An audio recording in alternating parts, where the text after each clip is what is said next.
पाँव हिला कर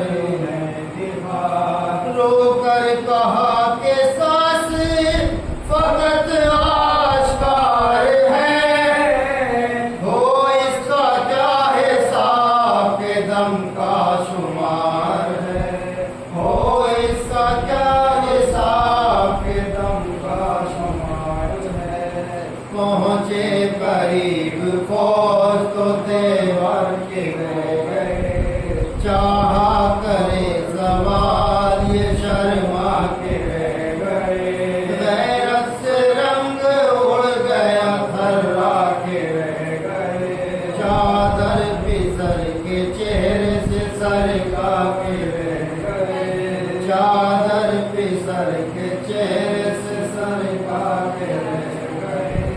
आंखें झुका के बोले हम उनको लाए हैं, असगर तुम्हारे पास बरस लेके आए हैं, असगर तुम्हारे पास बरस लेके आए हैं। मुँह आसमां से शहने गिराया के क्या हुआ, देखा के पार हल्क से तेरे जफा हुआ, बच्चा तड़प के रह गया लहू में भरा हुआ, और नन्हा हाथ जख्म गुलो पर धरा हुआ, और नन्हा हाथ जख्म गुलो पर धरा हुआ। आके फिराए देते हैं तेवर बदलते हैं, आगे तो दूध उबले थे अब खून भरते हैं, आगे तो दूध उबले थे अब खून भरते हैं। मानो के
आज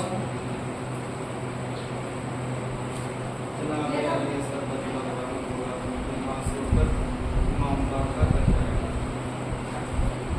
जिस हदीस मुबारका को मैंने आप के सामने तिलावत करने का शरफ हासिल किया, उसमें रसूल अकरम इरशाद फरमा रहे हैं, अल कुरान मअल अली वल अली मअल कुरान। कौन रसूल इरशाद फरमा रहा है? ये वो रसूल इरशाद फरमा रहा है कि जिसको कुरान ने कभी तहा कहकर पुकारा, तो कभी यासीन कहकर पुकारा, तो कभी मुदस्सिर कहकर पुकारा। वो रसूल कि जिसने बाज़ औकात पर, बाज़ मकामात पर इमाम अली के लिए भी फरमाया कि ज़िक्र अली इबादा। वो रसूल के बारे में जो है खुदा क्या फरमा रहा है कि मुदस्सिर कह रहा है, कभी यासीन कह रहा है, कभी मुदस्सिर कह रहा है, कभी मुज़म्मिल कह रहा है। कौन परवरदिगार? कि वो परवरदिगार ने जिसने हदीस कुदसी में इरशाद फरमाया, बिस्मिल्लाहिर्रहमानिर्रहीम, उनको कंज़न मत दिया, मैं छिपा हुआ खजाना था, मैंने चाहा कि मैं पहचाना चाहूँ तो मैंने नूर मोहम्मद को खल्क़ किया। मैंने चाहा कि मैं पहचाना चाहूँ तो मैंने नूर मोहम्मद को खल्क़ किया। नूर मोहम्मद को खल्क़ करने के बाद मुझे नूर मोहम्मद से इतना इश्क हुआ, इतनी मोहब्बत हुई तो मैंने चाहा तो आसमान बना, मैंने चाहा तो ज़मीन बनी, मैंने चाहा तो नज़ारे बने, मैंने चाहा तो सितारे बने, मैंने चाहा तो फातिमा बनी, मैंने चाहा तो अली बने।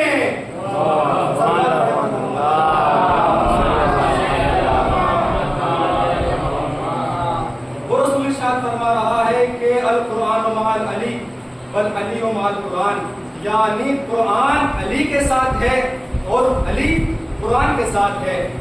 एक मर्तबा इस हदीस को एक अहले सुन्नत के सामने बयान कर रहे थे। नौगावा की बात है, हम लोग वहाँ पे पढ़ रहे हैं, उस वक्त की बात है। तो एक पकड़ पे जाकर नई बस्ती है वहाँ पे, तो वहाँ पे एक सामने जैसे हो गया कि उसने कहा मवाली की फजीलत बयान कर, तो हमने रसूल जो है 2-3 हदीस से बयान करी, उसमें यही क्या कुरान मअल अली वल अली मअल कुरान, यानी कुरान अली के साथ है और अली कुरान के साथ है। तो उसने कहा कि ऐसे हो सकता है? मैंने कहा क्यों नहीं हो सकता? उसने कहा इसलिए कि कुरान में आदम का जिक्र है। क्या कहा? कि कुरान में आदम का जिक्र है। तो मैंने कहा भैया अगर कुरान में आदम का जिक्र है तो आदम की तौबा को कबूल कराने वाला अली है। उसने कहा कुरान में इब्राहिम का जिक्र है। तो मैंने कहा भैया अगर कुरान में इब्राहिम का जिक्र है तो इब्राहिम को आग से बचाने वाला अली है। उसने कहा कुरान में यूसुफ का जिक्र है। तो मैंने कहा भैया अगर कुरान में यूसुफ का जिक्र है तो यूसुफ को कुएं में बचाने वाला अली है। तो उसने कहा ऐसा कैसे हो सकता है? कुरान में सूरह आले इमरान है। तो मैंने कहा अली का बाप इमरान है, अली का बाप इमरान है। उसने कहा कुरान चारों किताबों में अफजल है। और जो मोहतरम उसने कहा कुरान चारों किताबों में अफजल है। तो मैंने कहा अली चारों खलीफाओं में अफजल। वाह वाह वाह, सुभान अल्लाह सुभान अल्लाह। मैंने कहा अली चारों खलीफाओं में अफजल है। तो बात कर रहा हूं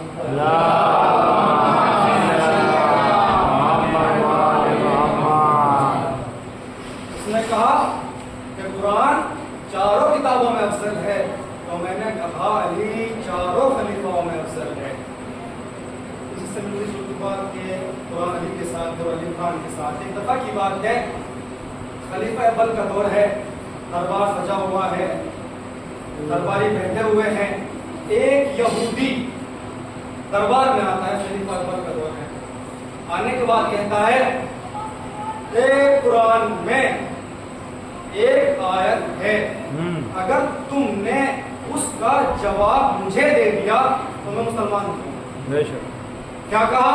कि अगर तुमने उस आयत का जवाब मुझे दे दिया तो मैं मुसलमान हो जाऊंगा। अब ये साहब बहुत खुश हुए कि अब हम भी किसी को जो है मुसलमान कर देंगे।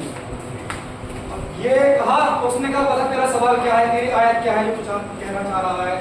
उसने कहा कि कुरान में आयत है इन्नल्लाह अला कुल्ली शैइन कदीर, यानी परवरदिगार हर चीज पर कादिर है। परवरदिगार हर चीज पर कादिर है। कहा हाँ बेशक कुरान में आयत है कि परवरदिगार जो है अल्लाह जो है हर चीज पर कादिर है। उसने कहा अगर परवरदिगार हर चीज पर कादिर है तो क्या वो दूसरा खुदा बना सकता है? क्या वो दूसरा खुदा बना सकता है? अब जैसे ये सवाल सुना, ये जो था भाई घबरा गया, इसने कितना सवाल कर लिया, क्योंकि अगर कहता है कि खुदा बना सकता है तो खुदा की वहदानियत में सवाल उठता है। उसने ये कहा उसके दरबार में कुछ मौलवियों को, कुछ मुफ्तियों को रखा हुआ था। किसने रखा हुआ था? वो इसलिए रखा हुआ था कि ताकि लोग अली के पास न जाए, बल्कि ये उन मसलों को इनसे सुलझवा लें। उनको इकट्ठा किया, उनको पैसे दिया करता था, वजीफे दिया करता था, शिल्ली दिया करता था। उनको इकट्ठा किया, इकट्ठा करने के बाद उसके सामने जो सवाल रखा गया कि कुरान मजीद में एक आयत है अल्लाह अला कुल्ली शैइन कदीर, अगर परवरदिगार हर चीज पर कादिर है तो क्या वो दूसरा पर खुदा बना सकता है? अब ये लोग इसमें चकरा गए, परेशान हो गए, सवाल क्या कर रहा है? ये यहूदी है और ये सवाल क्या कर रहा है? उन्होंने कहा ए खलीफा एक काम कर, तू इनसे 3 दिन का वक्त ले ले ताकि हम किताबों को पढ़कर उसका जवाब दे दे। अब 3 दिन का वक्त लिया गया। जब तीसरा दिन तमाम हो चुका,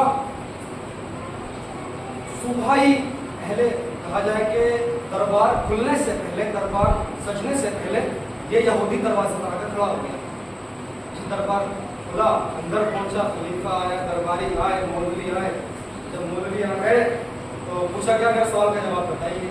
क्या जो है कुरान मजीद में आयत है कि अल्लाह अला कुल्ली शैइन कदीर,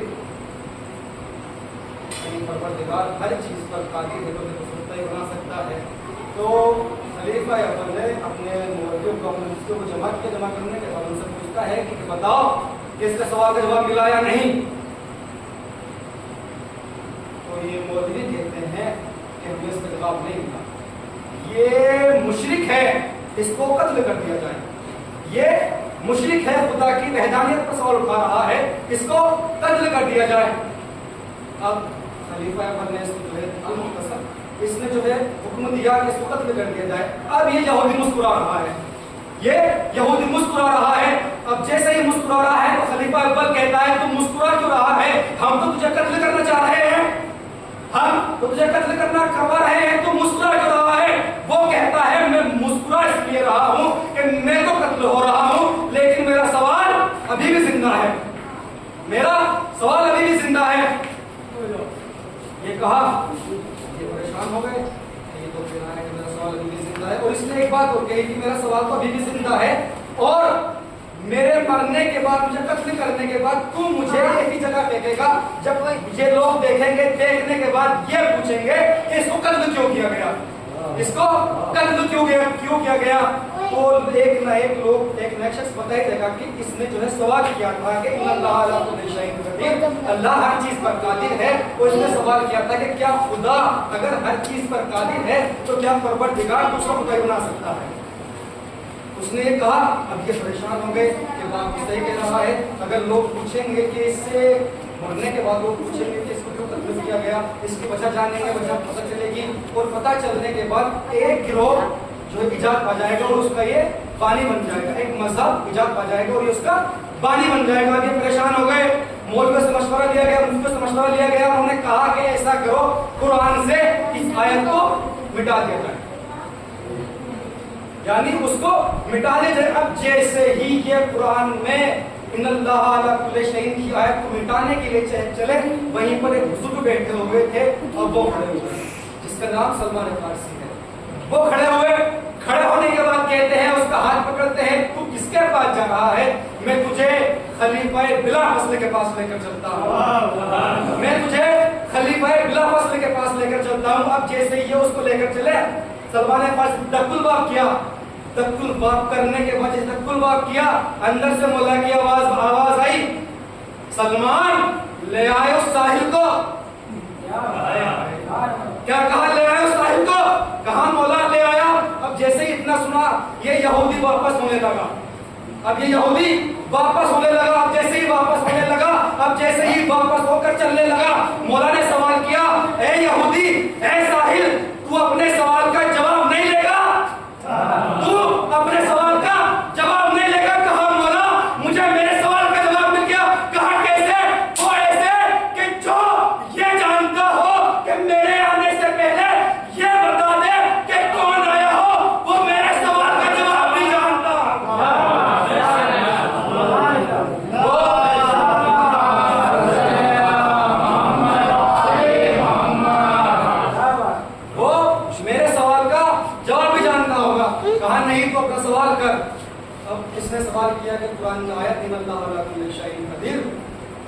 यानी अल्लाह जिस पर कादिर है क्या परवरदिगार दूसरा खुदा ही बना सकता है।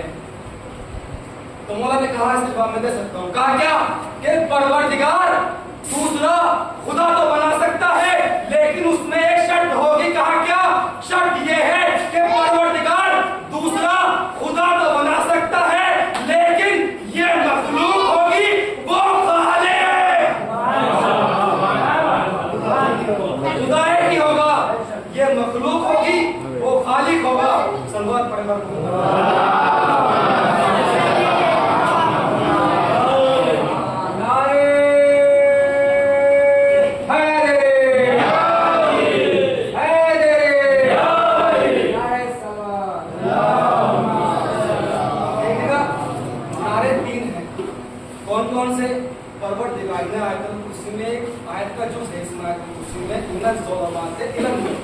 यानी हमने तुम्हें ज़ुल्मात कहते हैं अंधेरों को कम से कम 3 अंधेरे, कम से कम 3 अंधेरे। क्या कह रहा है परवरदिगार के हमने तुम्हें 3 अंधेरों से निकाला और रोशनी की तरफ ले आए। कौन कौन से अंधेरे हैं? पहला अंधेरा है मुशरिक का, दूसरा अंधेरा काफिर का, तीसरा अंधेरा मुनाफिक का। परवरदिगार क्या कह रहा है? हमने तुम्हें 3 अंधेरों से निकाला और रोशनी की तरफ ले आए। कौन कौन से अंधेरे हैं? मुशरिक का अंधेरा है, काफिर का अंधेरा है, मुनाफिक का अंधेरा है। अगर काफिर को पहचानना हो कहो ला इलाहा इल्लल्लाह। अगर काफिर को पहचानना हो, अगर मुशरिक को पहचानना हो कहो ला इलाहा इल्लल्लाह। अगर काफिर को पहचानना हो कहो मोहम्मद रसूलुल्लाह। और अगर मुनाफिक को पहचानना हो कहो अलीगुन वलीउल्लाह। अगर मुशरिक को पहचानना हो कहो अलीगुन वलीउल्लाह। आज 9 मुहर्रम है और अभी शबीए ताबूत, शबीए जुम्मा, शबीए जुम्मा बरामद होगा। रिवायत कहती है कि जब तमाम कत्ल हो चुके तो मौला हुसैन ने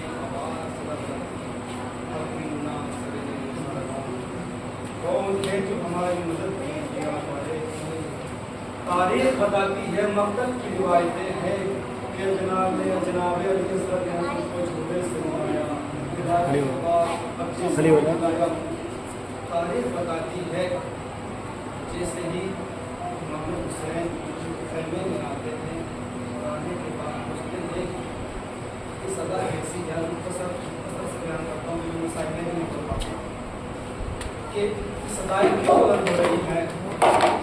क्या कहती है कि जनाब अली असगर ने खुद को झूले से गिरा दिया। जनाब अली असगर ने खुद को झूले से गिरा दिया। जनाब अली असगर को इमाम हुसैन ने दिया।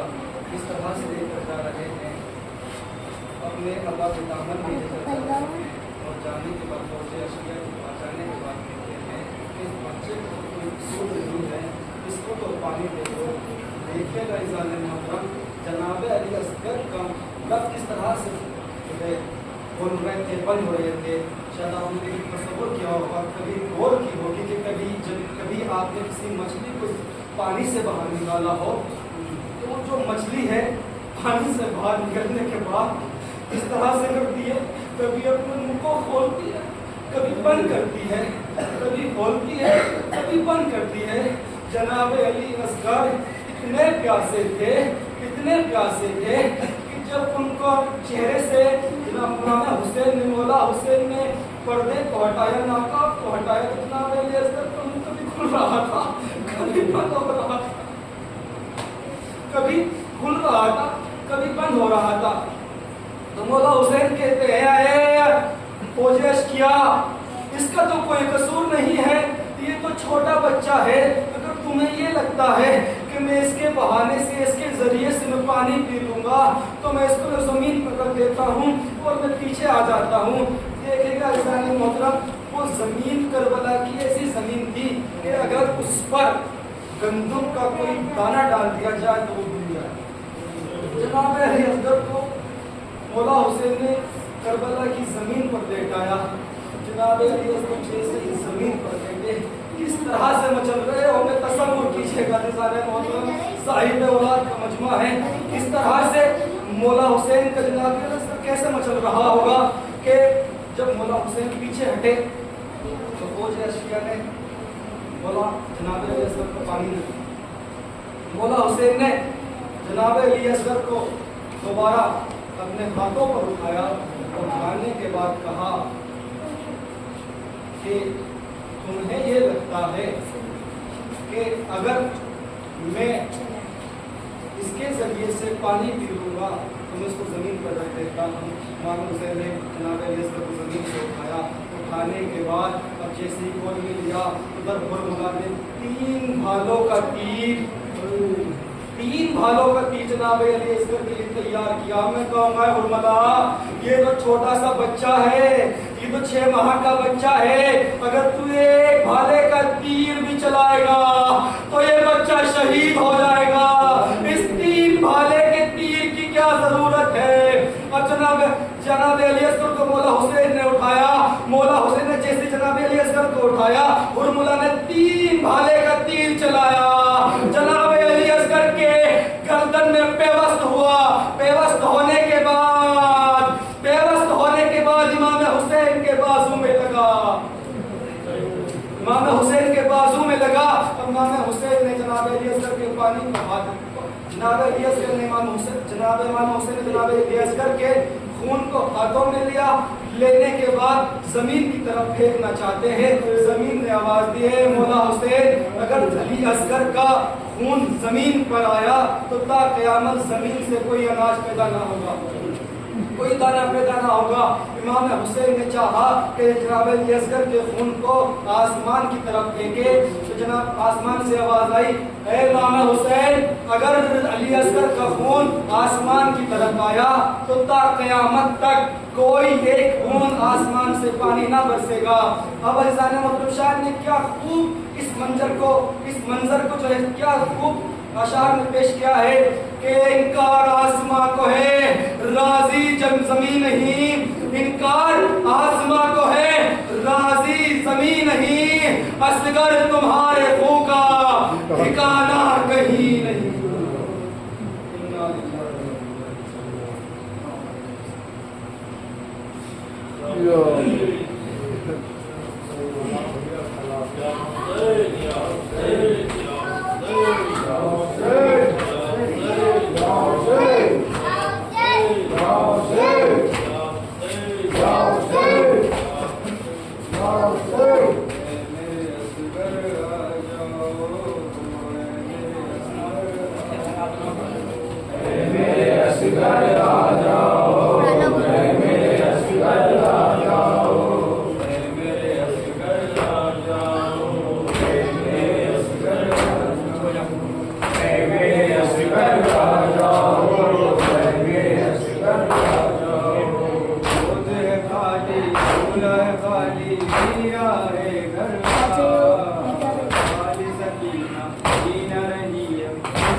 आज कभी ना की नहीं आती है तुम्हें बेटा।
है घर का